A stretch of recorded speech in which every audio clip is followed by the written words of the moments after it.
السلام علیکم جی، welcome back to another video. تو آج کی ویڈیو ہے، اس کا جو ٹاپک ہے ایمان کی روح اور ایک زندہ دل کی پہچان۔ بیسیکلی یہ ایک بڑا منفرد سا ٹاپک تھا، ایک بڑی منفرد سا جو ہے نا ایک بات تھی جو میں آپ سے شیئر کرنا چاہ رہا تھا۔ میرے دل میں آیا تھا کہ اس ٹاپک پہ آپ سے بات کی جائے، تو میں نے اس ٹاپک کو لے کے آپ سے کچھ کہنا چاہتا ہوں۔ ویڈیو میں آگے بڑھنے سے پہلے بسم اللہ الرحمن الرحیم پڑھتے ہیں، پھر اس کے بعد آگے چلتے ہیں۔ اگر آپ کو میری ویڈیوز اچھی لگتی ہوں تو آپ اسے لائک اینڈ شیئر کریں، چینل کو لازمی سے سبسکرائب کر دیں۔ بات یہ ہے کہ یہ ایک ایسا موضوع ہے کہ جو نہ صرف عقیدے کی بنیادی ستون بلکہ ہماری پوری جو ہے نا زندگی کا رخ جو ہے نا وہ ایک متعین کر دے، وہ ہے ایمان، اور خاص طور پہ ایمان کی روح جو ہے۔ ایمان صرف ایک زبان کا اقرار نہیں، صرف کچھ الفاظ دہرانے کا نام نہیں۔ ایمان وہ نور ہے جو دل میں اتر جائے تو انسان کی آنکھ، زبان، قدم، حتیٰ کہ اس کی سانسوں سے بھی اللہ تعالیٰ کی خوشبو آنے لگتی ہے۔ جب یہ نور دل کی گہرائیوں میں اترتا ہے تو انسان کی زندگی کے تمام رخ بدل جاتے ہیں، اس کی سوچوں میں پاکیزگی آ جاتی ہے، اس کی نظر میں حیا، اس کی زبان میں سچائی اور اس کے عمل میں اخلاص آ جاتا ہے۔ قرآن مجید ہمیں بتاتا ہے کہ انما المؤمنون الذین اذا ذاکروا اللہ وجلت قلوبہم۔ قرآن پاک ہمیں بتاتا ہے کہ ترجمہ جو وہ اس طرح کے سچے مومن وہی ہیں جب اللہ کا ذکر ہوتا ہے تو ان کے دل کانپ اٹھتے ہیں۔ یہ کیفیت تب پیدا ہوتی ہے جب ایمان صرف ایک رسمی دعویٰ نہ ہو بلکہ دل کا زندہ و تابندہ جذبہ ہو۔ ایمان کی روح دراصل اللہ سے تعلق کا دوسرا نام ہے۔ بیسیکلی ہر چیز پر ایک ایسا تعلق جو ہر چیز پر غالب آ جاتا ہے۔ ایمان کا نور دل میں کیسے اترتا ہے؟ یہ تو اس کا پہلا قدم جو ہوتا ہے بیسیکلی نالج ہوتا ہے، آپ کا علم ہوتا ہے۔ اور کسی نے پوچھا تھا کہ نور آخر دل میں کیسے اترتا ہے؟ بات یہ ہے کہ اس کا سب سے مین چیز جو ہوتی ہے نالج ہوتی ہے۔ آپ نالج اب یہ دیکھنا ہوتا ہے آپ نے نالج کہاں سے لیا اور کیسے لیا اور کس چیزوں کے بارے میں آپ کے پاس نالج ہے۔ جتنا نالج بڑھے گا اتنا دل اور دماغ آپ کا روشن ہوتا جائے گا۔ جب انسان قرآن و سنت کو سمجھنے اپنانے کی کوشش کرتا ہے تو اللہ تعالیٰ اس کے دل میں ایمان کی چمک پیدا فرما دیتا ہے۔ پھر جب وہ علم کے ساتھ عمل کی طرف بڑھتا ہے اور نیت کو خالص کرتا ہے تو وہ نور اس کے دل میں جمنا شروع ہو جاتا ہے۔ نبی پاک صلی اللہ علیہ وسلم نے فرمایا کہ جب بندہ گناہ کرتا ہے تو اس کے دل پر ایک سیاہ نقطہ پڑتا ہے، اگر وہ توبہ کر لے تو وہ نقطہ مٹ جاتا ہے، اگر وہ گناہوں پر قائم رہے تو وہ نقطہ بڑھتے جاتا ہے یہاں تک کہ پورا دل سیاہ ہو جاتا ہے۔ اس حدیث سے ہمیں یہ سیکھنے کو ملتا ہے کہ دل کی صفائی جو ہوتی ہے وہ ایمان کے نور کو حاصل کرنے کے لیے ضروری ہے۔ اگر دل گناہوں کی سیاہی سے پاک نہ ہو تو ایمان کی روشنی وہاں پہ نہیں ٹھہر سکتی۔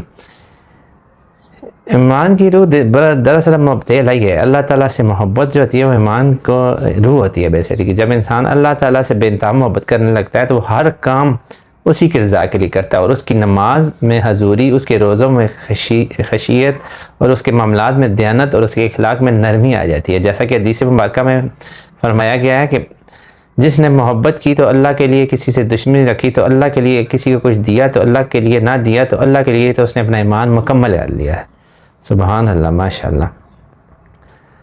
یہ ہوتی ہے ایمان کی کامل نشانی۔ بیسیکلی ہر تعلق، ہر رویہ، ہر فیصلہ صرف اللہ کے لیے ہو۔ ایمان کی روح صرف اپنی نجات نہیں، دوسروں کی بھی فکر بھی کرنا ہوتا ہے۔ جب ایمان دل میں پختہ ہو جائے تو انسان صرف اپنی، ظاہری سی بات ہے، وہ اپنی نجات کا خواہشمند نہیں رہتا بلکہ پوری اس کے انسانوں کے لیے اس کے دل میں ایمان کی روشنی سے وہ منور ہو جاتا ہے۔ اللہ کا ایسا بندہ بن جاتا ہے جو دوسروں کی ہدایت کی فکر میں لگا رہتا ہے، اس کی دعائیں، اس کی کوششیں، اس کی محنت، سب کچھ اللہ کے دین کو پھیلانے کے لیے وقف ہو جاتی ہے۔ قرآن پاک میں اللہ تعالیٰ فرماتے ہیں کہ ترجمہ اس طرح کہ تم بہترین امت ہو جو لوگوں کے لیے پیدا کی گئی ہے، تم نیکی کا حکم دیتے ہو اور برائی سے روکتے ہو۔ یہی وہ کیفیت ہے جسے ہم دعوت ایمان کہتے ہیں۔ ایک مومن دل جب اللہ کی محبت سے لبریز ہو جائے تو وہ چاہتا ہے کہ ہر دل اسی محبوب حقیقی کی طرف متوجہ ہو، وہ اپنے دائرہ اصل میں آنے والے ہر فرد کی ہدایت کی روشنی کا جو پیغمبر بن جاتا ہے۔ ایمان کی ایک بہت بڑی علامت صبر اور رضا ہے۔ جب مصیبت آئے تو مومن گھبراتا نہیں ہے بلکہ اپنے رب کی طرف رجوع کرتا ہے، اور وہ جو سمجھتا ہے کہ یہ آزمائش بھی اسے محبوب کی طرف سے ہے جس سے وہ بے پناہ محبت کرتا ہے۔ حضرت علی رضی اللہ عنہ فرماتے ہیں کہ مصیبت کا سامنا دو طرح کے لوگ کرتے ہیں، ایک وہ جو چیخ پکار کرتے ہیں، دوسرا وہ جو صبر کے ساتھ اللہ کی رضا پر راضی رہتے ہیں۔ پہلے کو صرف تھکر ملتی ہے جبکہ دوسرے کو قرب الہی ملتا ہے، یعنی قرب خداوند اس کو ملتا ہے۔ سبحان اللہ، ماشاءاللہ۔ ایمان کا نور جب دل میں ہو تو انسان ہر حال میں مطمئن رہتا ہے کیونکہ اسے یقین ہوتا ہے کہ میرا رب مجھے کبھی تنہا نہیں چھوڑے گا۔ جب دل اللہ کی محبت سے لبریز ہوتا ہے تو عبادت صرف رسم نہیں رہتی بلکہ روح کی غذا بن جاتی ہے۔ نماز صرف فرض ادا کرنا نہیں بلکہ رب سے ملاقات کا لمحہ بن جاتی ہے۔ قرآن صرف پڑھنے کی کتاب نہیں بلکہ زندگی کا دستور بن جاتا ہے۔ سبحان اللہ۔ ایمان والا انسان جب اللہ اکبر کہتا ہے تو دل واقعی اللہ کی بڑائی سے کانپ اٹھتا ہے۔ جب اس کے دل سے یعنی اللہ اکبر نکلتا ہے تو اس کا ایک ایک بال جسم کا نہ رونگٹا نہ وہ کھڑا ہو جاتا ہے، یعنی کہ اتنی وہ دل سے اور اتنی کیفیت سے اس کے نکلتا ہے۔ اور جب وہ کہتا ہے ایّاک نعبد و ایّاک نستعین تو پڑھتا ہے تو اس کا دل گواہی دیتا ہے کہ واقعی وہ صرف اسی کی عبادت کرتا ہے اور اسی کی طرف جو ہے نا اسی سے مدد طلب کرتا ہے۔ ایمان نبی کریم صلی اللہ علیہ وسلم نے فرمایا مومن وہ ہے جس کے ہاتھ اور زبان سے دوسرے مسلمان محفوظ ہے۔ ایمان کا اثر انسان کے اخلاق پر بھی ظاہر ہوتا ہے، اس کے چہرے پر نرمی، باتوں میں محبت، رویے میں شفقت اور دل میں ہمدردی ہوتی ہے۔ وہ نہ کسی کو حقیر سمجھتا ہے نہ کسی کو نقصان پہنچاتا ہے، بلکہ وہ ہر انسان کے لیے بلائی کا ذریعہ بننے کی کوشش کرتا ہے۔ ایمان کی روح قربانی اور اظہار جو ہوتے ہیں وہ بیسیکلی ہمارے ایمان کو مضبوط کرتی ہے۔ انسان اپنا وقت، اپنی خواہشات تاکہ جان بھی اللہ کے دین کے لیے قربان کرنے کو تیار ہو جاتا ہے۔ وہ سوچتا ہے کہ اگر میرے نبی صلی اللہ علیہ وسلم نے طائف کی گلی میں پتھر کھائے تو میں بھی راہ حق میں کچھ مشقتیں برداشت کر سکتا ہوں۔ حضرت حبیب رضی اللہ عنہ کو کفار نے سولی پر لٹکایا تو انہوں نے فرمایا اللہ کی قسم مجھے یہ پسند نہیں کہ میں آرام سے ہوں اور میرے نبی صلی اللہ علیہ وسلم کو ایک کانٹا بھی چبھ جائے۔ یہ ہے ایمان کی روح جو محبت میں فنا ہو جاتی ہے اور مقصد کے لیے جینا اور مرنا سکھاتی ہے۔ آخر میں آپ سب لوگوں سے اتنا کہنا چاہتا ہوں کہ ایمان کی روح ایک جیتی جاگتی حقیقت ہے۔ یہ نہ کسی کتاب میں قید ہے، نہ ہی صرف یہ کسی مدرسے میں قید ہے یا مسجد میں قید ہے۔ یہ ہر اس دل میں زندہ ہو سکتی ہے جو اللہ کی سچی محبت کرنا چاہے، جو اس کی رضا کو اپنا مقصد بنائے اور جو اپنے دل کو دنیا کی میل سے پاک کر کے اللہ کے نور کا مستحق بنائے۔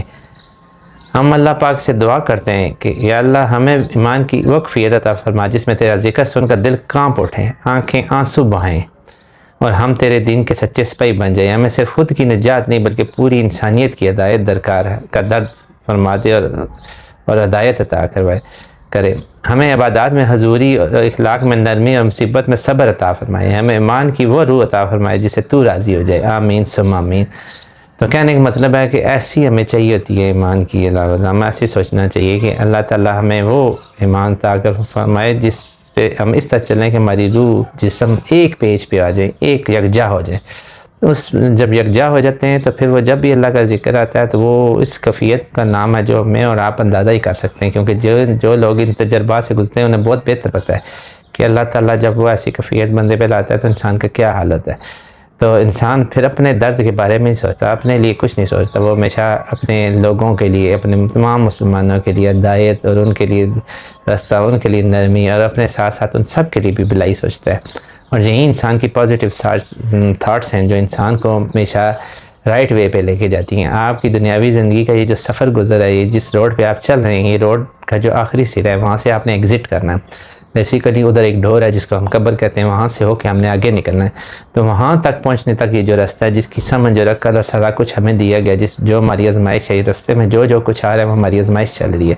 تو اللہ تعالیٰ جب اس میں ایمان ہمارے دل میں بڑھ جاتا ہے، سب کچھ آ جاتا ہے، تو ہم اس راستے کو ہم دیکھنے کے قابل ہو جاتے ہیں، ہمیں اچھائی اور برائی کا فرق پتہ چلتا ہے۔ ہمیں یہ پتہ چلتا ہے کہ صرف ہمیں اس کی عطا کی ہے، اس کی بخشش کی نہیں ضرورت، بلکہ جتنے مسلمان اس دنیا میں ہیں، جو مر گئے ہیں، جو آنے والے انسان خصوصاً جو ہیں، جتنے اللہ تعالیٰ ان سب کو ہدایت دے اور قیامت تک جتنے مسلمان آئیں گے سب کو ہدایت دے اور ان کو بھی نور سے منور کرے اور ان کے لیے بھی آسانیاں فرمائے اور ان کے لیے بھی نبی پاک صلی اللہ علیہ وسلم کی شفاعت ان کو عطا کرے۔ آج کی دعا ہے کہ اللہ تعالیٰ ہم سب کو ان برائیوں سے بچائے، اپنے دل کو ایمان کی روشنی سے منور کرنے کی توفیق عطا فرما دے کہ ہمیں خود سے محسوس ہو کہ واقعی یار ہمارے دل میں اللہ کی یاد ہوتی ہے، اللہ کی محبت ہوتی ہے۔ تو یہ اگر سب کچھ ہو جائے گا تو انشاءاللہ ہم اس دنیا میں بھی سرخرو ہیں، آگے بھی سرخرو ہوں گے۔ اگر یہ ویڈیو آپ کو اچھی لگی ہو تو اس ویڈیو کو لازمی سے لائک اینڈ شیئر کریں اور چینل کو سبسکرائب کر دیں۔ ملتے ہیں نیکسٹ ویڈیو میں، جی اللہ حافظ۔